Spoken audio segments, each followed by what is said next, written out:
हम इसमें पढ़ेंगे नेचुरल इन्वायरमेंट के कंपोनेंट्स। अभी हमने क्या पढ़ा था? नेचुरल इन्वायरमेंट, हम लोगों को जीने के लिए सबसे पहले क्या चाहिए? लैंड चाहिए, फिर वाटर चाहिए, फिर ऑक्सीजन चाहिए। हमको ये तीन चीजें जीवित रहने के लिए चाहिए थी। अब इसमें पढ़ेंगे हम नेचुरल इन्वायरमेंट के कंपोनेंट्स। मतलब वही बात है, इसमें लिथोस्फीयर दे दिया है। लिथोस्फीयर मतलब क्या होता है? एक तरह से लैंड हो गया। हाइड्रोस्फीयर मतलब क्या होता है? एक तरह से ये वाटर हो गया। एटमॉस्फेयर मतलब क्या होता है? ऑक्सीजन हो गई, जैसे गैसेस। ये तीनों मिलाकर हमारा बनाती है बायोस्फीयर, जहां पर हम लोग जीवित रहते हैं। हम लोग जीवित कहाँ पे हैं? जो लैंड पे हम लोग खड़े हुए हैं जहाँ पे, उसको बोलते हैं बायोस्फीयर। बायोस्फीयर पे लाइफ पॉसिबल है। जैसे कि हम लोग बात करें हाइड्रोस्फीयर पे, हाइड्रोस्फीयर पे हमारी लाइफ पॉसिबल क्यों नहीं है? क्यों? क्योंकि ये वाटर है। 71% अर्थ जो है हमारी वाटर से घिरी हुई है, उसको हम कहते हैं हाइड्रोस्फीयर। हाइड्रोस्फीयर मतलब क्या होता है? 71% हमारा वाटर है। तो हम लोग वाटर में जीवित नहीं रह सकते हैं ना। तो हमको क्या चाहिए? वाटर भी चाहिए, लैंड भी चाहिए, एयर भी चाहिए। तीन चीजें हमको चाहिए जीवित रहने के लिए। तो आप बात करेंगे हम लिथोस्फीयर। ये लिथोस्फीयर क्या है? Lithosphere outer most layer of the earth that is made of the hard crust and rock. ये क्या किससे बनी है? ये पत्थरों से और रॉक से, ये क्रस्ट से बनी हुई है। इसको हम बोलते हैं लिथोस्फीयर। इसका मीन्स होता है क्रस्ट, CRUST, क्रस्ट होता है। ये बनी किससे होती है? रॉक, हार्ड रॉक से। ठीक, इसकी डिफिनेशन क्या हो जाएगी? Outer most layer of the earth that is made of the hard crust and rocks. ठीक है। अब ये हाइड्रोस्फीयर क्या है? अब हमने बात कर लिया, ये एक तरह से लैंड हो गया। जो हमको जरूरत थी रहने के लिए हमको जो जरूरत थी, ये लैंड हो गया। इसमें क्या क्या आ जाएगा? सॉइल आ जाएगा। सॉइल सॉइल की हमें जरूरत क्यों है?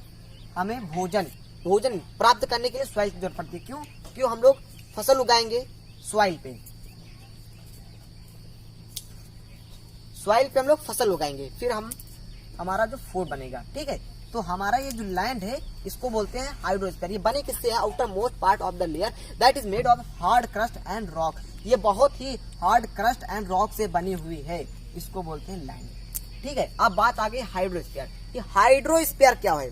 हमने आपको क्या बताया था? जितनी भी वाटर बॉडीज हैं, जितनी भी बड़ी बड़ी वाटर बॉडीज हैं, वो हमारा हाइड्रोस्फीयर में आ जाए। या फिर लेक हो, या पाउंड हो, या रिवर हो, या सी हो, जितनी भी हमारी बड़ी बड़ी चीजें आ गई वाटर वाली, उनको हम कहते हैं हाइड्रोस्फीयर। क्यों कहते हैं? जो हमारा ये 71% जो अर्थ है, ये हमारा अर्थ है, जो ये 71% हमारा किससे घिरा हुआ है? पानी से। मतलब जो हमारा ये हमारा 71% जो है वो वाटर से घिरा हुआ है। वाटर से घिरा हुआ है। किसकी वजह से घिरा हुआ है? हाइड्रोस्फीयर मतलब होता क्या है? वाटर जितनी भी वाटर बॉडीज हैं, वो आकर जब एक में मिलती हैं, तो हमारा हाइड्रोस्फीयर होता है। अब आपके दिमाग में एक पॉइंट आ रहा होगा कि हाइड्रोस्फीयर में वाटर वाली जितनी भी बॉडीज हो गई, वाटर बॉडीज हो गई, वो हमारी हाइड्रोस्फीयर तैयार करती हैं। तो इसमें पाउंड मतलब तालाब भी आ गया। ये तालाब कैसे आ जाएगा? देखिए, जो हमारा सी है, ये सी से हमारा क्या बना? ये भाप बनी। भाप बन के हमारा उड़ा। सी से पानी जो हमारा है, सी का पानी है, भाप बनकर उड़ा जब फिर हमारा बादल में कन्वर्ट हो गया। जब बादलों में कन्वर्ट हो गया, फिर यहाँ पे बारिश हुई तो हमारा ये जो हमारा पाउंड था, ये पाउंड में पानी फिर से आ गया, तो हमारा ये हाइड्रोस्फीयर बन गया। क्यों हाइड्रोस्फीयर बन गया? हमने क्या बताया था? जितनी भी वाटर बॉडीज है, छोटी हो या बड़ी हो, वो हमारा हाइड्रोस्फीयर में आ जाएगा। अब बात आ गई हमारी एटमॉस्फेयर। ये एटमॉस्फेयर क्यों जरूरत है हमें एटमॉस्फेयर की, और ये होता क्या है? एक ये थिन लेयर होती है अर्थ के ये जो हमारा atmosphere is the thin layer of the earth which is made of gases. जो हमारी गैसेस से बनी हुई है एक लेयर, वो हमारी एटमॉस्फेयर कहलाती है। जैसे ये हमारा अर्थ है, अर्थ पे जीवित रहने के लिए हमने आपको क्या बताया था? लैंड, वाटर, एयर चाहिए। तो भैया एयर जो आ गई वो गैसेस में आ गई, GASES। जो हमारी हीलियम, नाइट्रोजन, पोटेशियम, जितनी भी गैसेस होती हैं हमारी, ये सब हमारी गैसेस जो होती हैं वो एटमॉस्फेयर में आ जाती हैं। जो हमारा अर्थ जो है, ये अर्थ एक लेयर हो गई। जैसे कि यहाँ से ये जो बाहरी परत है, ये हमारा एटमॉस्फेयर हो गया। यहाँ पे ये जितनी भी गैस, ये किससे बनी है? गैसेस से। ये सभी गैसेस हैं। इसका काम क्या होता है? इसका काम क्या होता है, एटमॉस्फेयर का जो हमारा ये सन है, सन की जो रेसेस निकल रही है, मान लिया ये हमारा अर्थ है, यहाँ पे देखिए आप, जैसे कि ये अर्थ है और ये सन है, ये सन है, ये अर्थ है, ठीक है। जो इसकी रेसेस निकल रही है सन की, ये कितनी 100 डिग्री स्पीड से निकल रही है। जो हमारा ये एटमॉस्फेयर होता है, गैसेस, एटमॉस्फेयर किससे बना है, गैसेस से, GASES।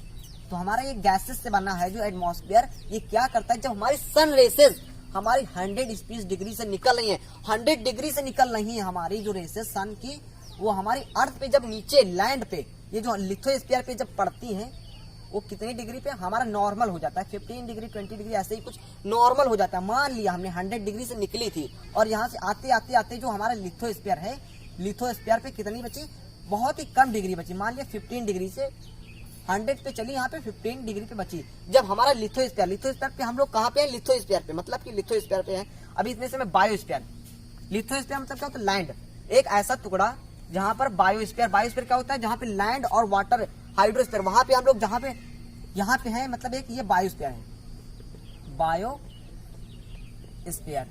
ठीक है। बायोस्फीयर जो हमारी ये सन रेसेस है, जब बायोस्फीयर तक आती हैं, वो नॉर्मल हो जाती है, बहुत ही नॉर्मल। मतलब कि जैसे यहाँ 100 डिग्री से हमारी यहाँ से चली थी सन रेसेस, अगर यहाँ 100 बायोस्फीयर पे 100 डिग्री पे आ जाएं तो हमारा क्या होगा, कुछ नहीं बचेगा, जल जाएगा, सब कुछ जल जाएगा। क्यों जल जाएगा, 100 डिग्री भाई बहुत ही हॉट होती है ये क्या करती है, एटमॉस्फेयर क्या करता है, जब ये रेसेस निकलती हैं 100 डिग्री से, पहले गैसेस से टकराती हैं, फिर ये नॉर्मल कर देती हैं। ये जो हीट वाली रेसेस हैं, इनको नॉर्मल करके बहुत ही नॉर्मल करके तब हमारी बायोस्फीयर पे पहुंचाती हैं, जहाँ पे हम लोग जीवित हैं, जहाँ पे हम लोग घर बनाए हैं, वहां पे आती हैं, तब हमारे ये नॉर्मल हो जाती है, इसलिए हम लोग जीवित रहते हैं, ठीक है। एटमॉस्फेयर का काम यही होता है कि जो सन रेसेस हैं उनको डाउन करके हमारे हाइड्रोस्फीयर पे लाती हैं। और इसका मेन इंपॉर्टेंट काम क्या है, ऑक्सीजन, हम लोगों को ऑक्सीजन देती हैं, और नाइट्रोजन, जितनी भी गैसेस इसमें आ जाती हैं, 21% गैसेस आ जाती हैं, उसमें से हमारी हाइड्रोस्फीयर गैसेस जितनी है। अब बात आ गई बायोस्फीयर, अभी हमने बताया था बायोस्फीयर, जहां पे हम लोग जीवित रहते हैं। जैसे कि हमारा ये अर्थ है, ये अर्थ है, इसको मान लिया हमने, ये क्या है, अर्थ। बायोस्फीयर होता क्या है, हमको लैंड का भी छोटा सा टुकड़ा चाहिए, और हाइड्रोस्फीयर का भी छोटा सा टुकड़ा चाहिए, और एटमॉस्फेयर का भी छोटा सा टुकड़ा चाहिए। जीवित रहने के लिए हमको ऑक्सीजन, लैंड, वाटर की जरूरत पड़ेगी। तो हमारा ये अर्थ है, अर्थ पे जीवित रहने के लिए सबसे पहले हमें लिथोस्फीयर की जरूरत हो गई, फिर हाइड्रोस्फीयर मतलब पानी की जरूरत हो गई, फिर एटमॉस्फेयर मतलब ऑक्सीजन की जरूरत हो गई। तो ये आपने देखा ये वाला पार्ट, ये हमारा क्या कहलाएगा, बायो मतलब क्या होता है, लाइफ, जहां पे लाइफ पॉसिबल है, बायोस्फीयर इसको कहते हैं, ठीक है। मतलब यहाँ पे हमारा ये क्या था, लिथोस्फीयर था, और ये क्या था, हाइड्रोस्फीयर था, ये क्या था, एटमॉस्फेयर था। तो ये जो हमारा पार्ट बच रहा है, ये इतना हमारा पार्ट बचा, ये हमारा हो गया बायोस्फीयर, मतलब यहाँ पे लाइफ पॉसिबल है। तो आपको वीडियो हमारा कैसा लगा दोस्तों, अगर हमारा ये वीडियो आपको अच्छा लगा तो प्लीज हमारे चैनल को फटाफट सब्सक्राइब कर लीजिए।